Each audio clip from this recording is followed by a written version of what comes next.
Welcome to Meaning Over Money, a different kind of financial podcast where money is never about money. Welcome. Thank you so much for tuning in. We are so excited to have you here.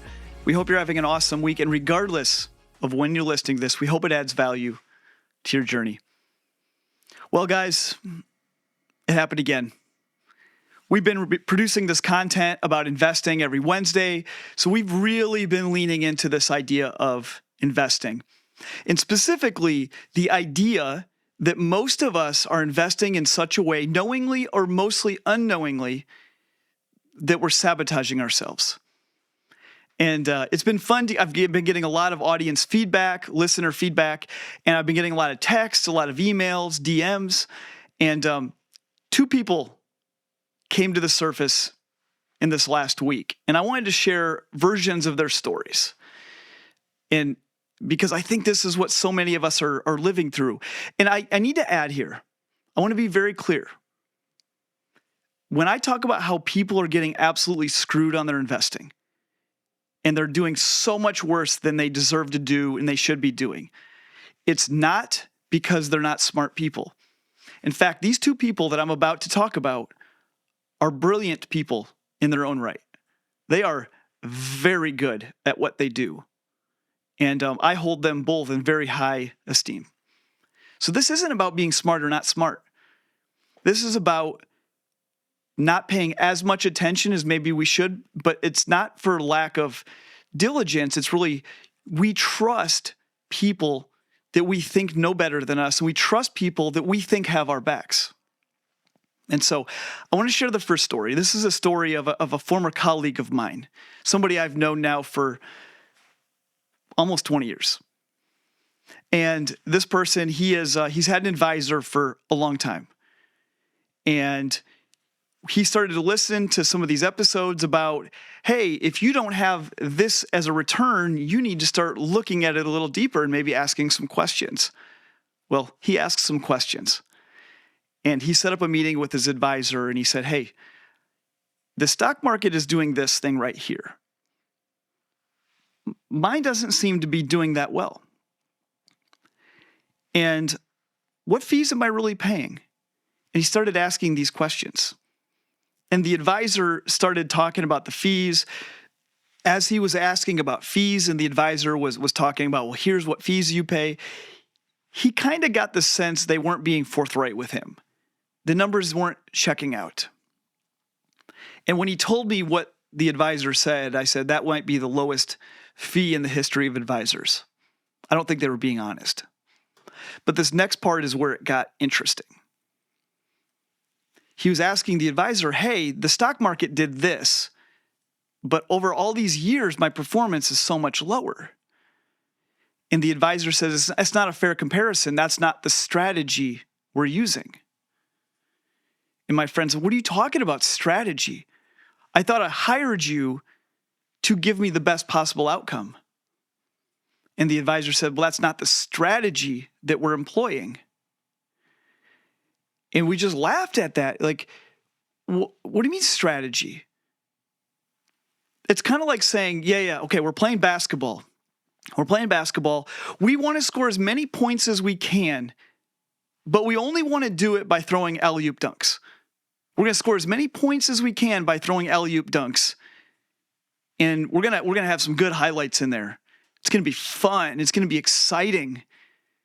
We're gonna do the best we can by only throwing alley-oop dunks. But my friend, he doesn't want to throw alley-oop dunks. He just wants to have as many points on the board as he can. And he said, well, I want you to show me, what have you done over the years versus what the market has done? And they said, we don't understand your question. I'm not sure we can show you that. But my friend knows we can. He has the numbers. And it's staggering.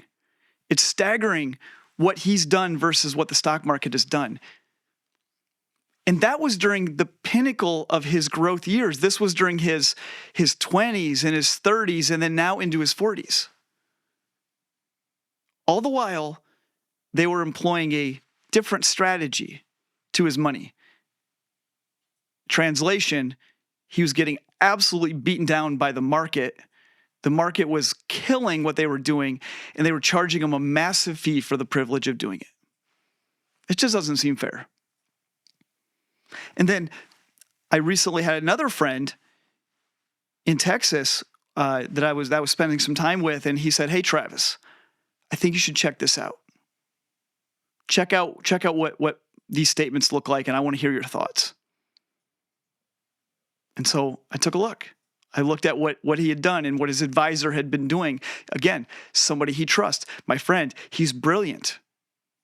He's so smart. I look up to this man so much.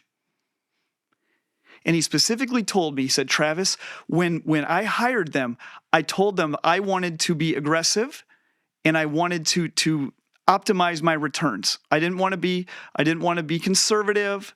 I want the best returns I can have." So I'm going to share a few numbers from him. Again, he wanted just invested well.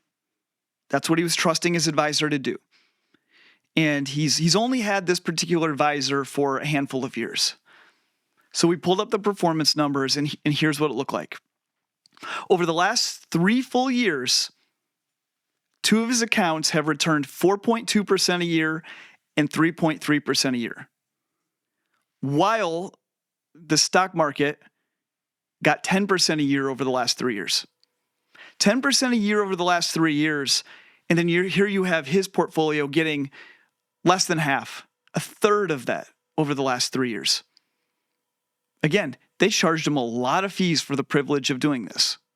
Now, I don't rant on this topic because I think it's important that we have pools and pools of money.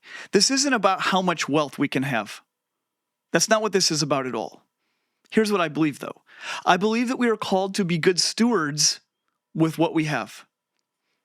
We work hard, and we want to do well by our investing. We want to do well by our saving. We want to do well by our giving. And so if we're going to dedicate some of this money to investing, we owe it to ourselves to make sure it's doing the best it can do.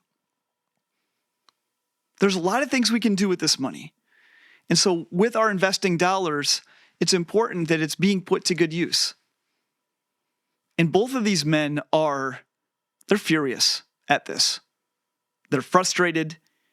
They feel let down because they deserve better. And that's why we keep coming back to this idea that we all have access to these tools. That wasn't the case 20 years ago. We didn't always live in a world in which all of us, on the device that we carry with us every day, all day, we could click a few buttons and have the best investments in the world for almost free. It's so simple. But the first step is looking in the mirror and seeing it, recognizing it, and then deciding that you deserve better. We've had dozens and dozens of people reach out to us as of late saying that they hadn't looked at it that closely and they didn't know what to compare it to necessarily. In almost every single case, their numbers are staggeringly low compared to what the stock market did. And as a refresher, the stock market was up 26% in 2023. 26%. And so I think you deserve better. I don't say that from somebody who wants something from you. I have nothing to get from you. I don't want to manage your money. I don't want to earn fees off of your assets. I don't want to do that. I don't want something from you. I want something for you.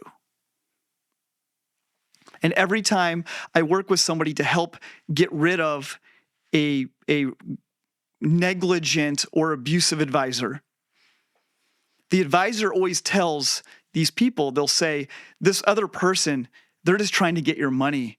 They're just trying to make money off of you. They're lying to you or they're being deceitful to you. And the response is, this guy's not getting anything from this. This guy's not making any money from this. And then the advisor always asks, well, why is he doing it then? And the answer is because you deserve better. You deserve better. And I've said this on prior episodes. There are very good financial advisors out there. There are advisors out there that serve their clients so well. And when I'm nearing or in retirement, I will have an advisor, and I'm going to find the best advisor I can, and it'll be worth every single penny I pay them. But right now, a lot of you don't have advisors.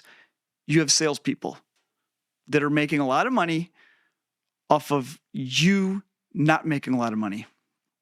And I think you deserve better. And so I hope that some of my friends' stories, my own story, all these stories we've been sharing on the podcast, I hope they will inspire you to take a good look at yourself and a good look at your investments. Not because I care that you have millions and millions of dollars, but because I think you deserve better. I think that you're called to be a steward of the resources that you have, and that you deserve for those resources to be better and to add more value to your life and to add more value to other people's lives, because I think this matters. And so I hope I gave you something to think about today. I hope you take a look at your situation.